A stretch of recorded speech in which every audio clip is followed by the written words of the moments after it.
We have an Xforce 10 pill, all 2879s. The rear pillow kept getting hot, blowing up. You can see how hot the board was getting because all these vents were open.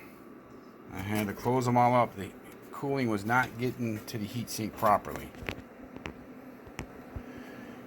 Output tuning was way off. That was causing part of the problem.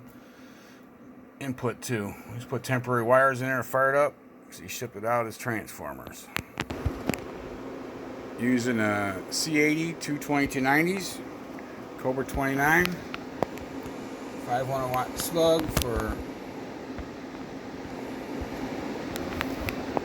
500 watt slug for driver, 5 watt for reflect towards the amplifier. X80's doing audio. About 300 watts.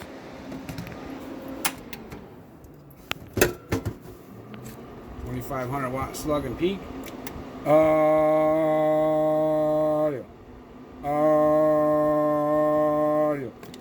About 2,500 watt peak. There's temporary wires in there, so we're not getting the full voltage to it. Audio. About 800 watts average. Reflect. 1. About a half a watt reflect. Getting down. Box is staying so cool. Audio. Getting plenty of airflow now. Just coming through the heatsink.